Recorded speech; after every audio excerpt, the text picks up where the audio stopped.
I'm making cheesy beef and broccoli casserole.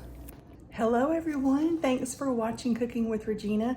Today I'm going to be just throwing a recipe together, just some items that I have in my pantry and fridge. I'm making a broccoli, cheddar, and beef casserole for one. I'm working out of town right now, and this is the smallest kitchen I literally have ever cooked in, but it's so convenient. God has really blessed me with a great place to live while I'm working out of town.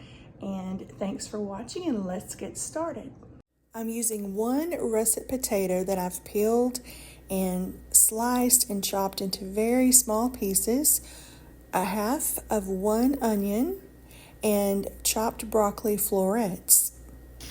Now I just tossed all of that into a nonstick skillet. I did put some bacon grease in that skillet, and you talk about delicious flavor when you use bacon grease.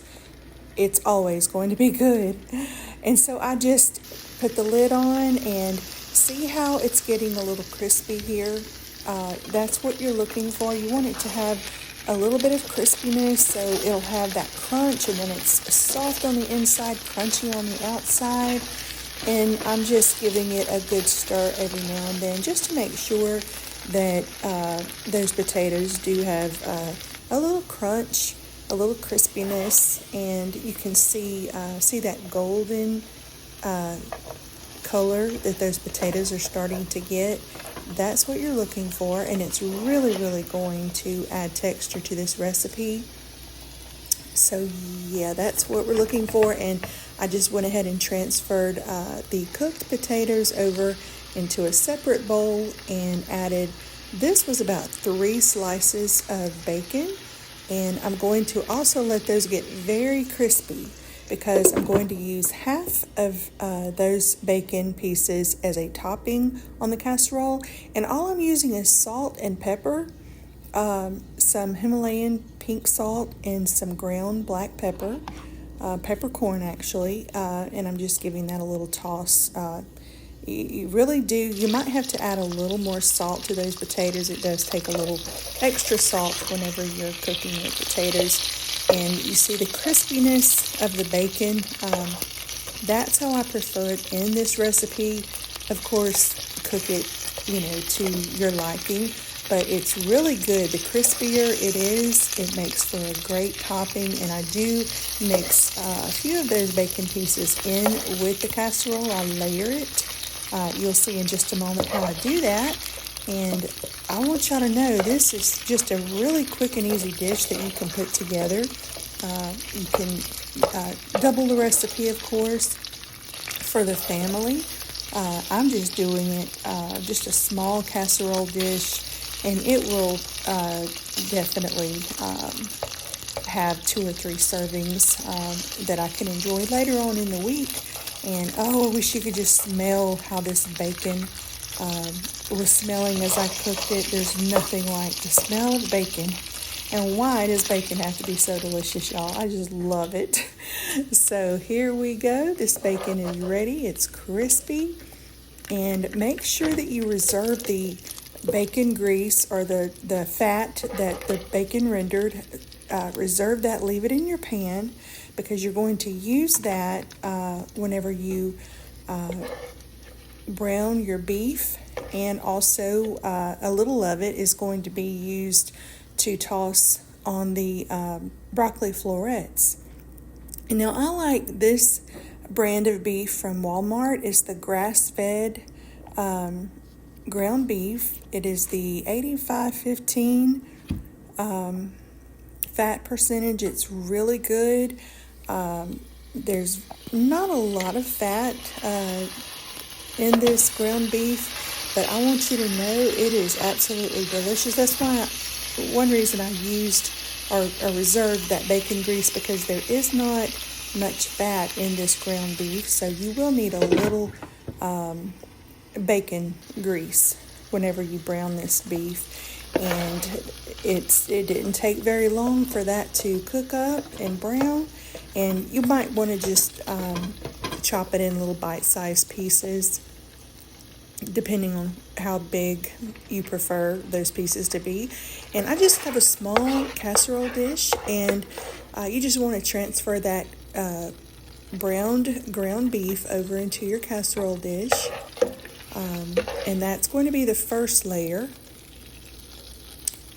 This was so good, y'all. I can't wait for you to see it after it comes out of the oven here in a few minutes. And I did pour a little bit of that bacon fat over into the ground beef in that casserole dish. And now I've added the washed and chopped broccoli florets. This was fresh broccoli, and in my opinion, fresh broccoli tastes so much better, of course, than frozen broccoli, but a bag of frozen broccoli florets would work just as well. And I just tossed those around in that bacon grease just to add some extra flavor. And I added a little water because I'm going to put the lid back on and let these broccoli florets steam for a few minutes and just let those get good and tender.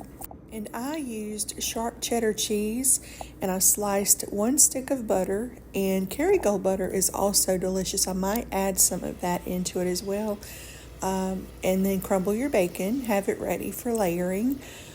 So I went ahead and I added the potatoes and the bacon, some of the bacon, that is, the crumbled bacon. That's the second layer.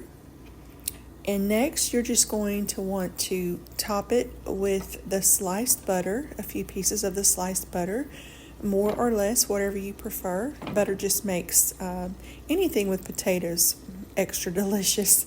It gives it a good, rich, buttery flavor. And then next, I did go ahead and add some sharp cheddar cheese, and I will say I feel like mozzarella cheese would also be delicious in this dish. And your final layer is going to be the steamed broccoli florets. Just put those as your top layer, and you're just going to add a little more butter to the top of the broccoli florets, and then just add some more cheese and the bacon bits. And you talk about delicious. And I will say, if I would have had some mushrooms, I would have sauteed mushrooms and added it to this casserole. It would have been even more delicious. So after you've layered your casserole, you might want to add a little more salt and pepper. I did, simply because I realized that I did not season the ground beef as I was browning the ground beef, and I put it into a 400-degree preheated oven. This is smelling so good. I cannot wait to try it. I'm rather hungry.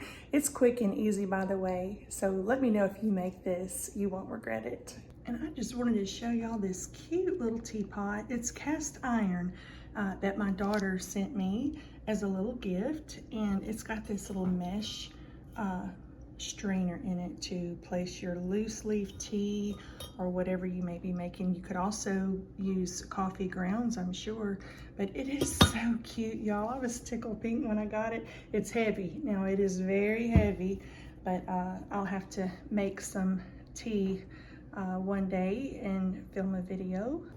All right, so it's been baking now for about 20 minutes. Oh, that looks so good. And so keep in mind, if you double this recipe and have a bigger casserole dish, it may need to bake longer. Now, I did go ahead and add a little more butter and cheese to the top because the broccoli looked just a little dry. So I put it back in just for a few minutes for the butter and the cheese to melt. And would you look at that? Oh my goodness. Let me tell y'all, this was so good, quick and easy like you wouldn't believe. And so here I am just serving up a dish. I had a late lunch, and this just hit the spot. I was very hungry by the time this casserole was ready. And oh, that crispy bacon is just going to make it so good. Now, you can leave out the bacon if you're not a bacon lover, but bacon, potatoes, and cheese is always a delicious combination. And I had it on the plate where you saw me serve it. However, I went ahead and just transferred it to this bowl because it's so much easier. Y'all let me know if you make this, okay? Okay, casserole is done. Let's try a bite and see how it tastes. Let's see how this is tasting.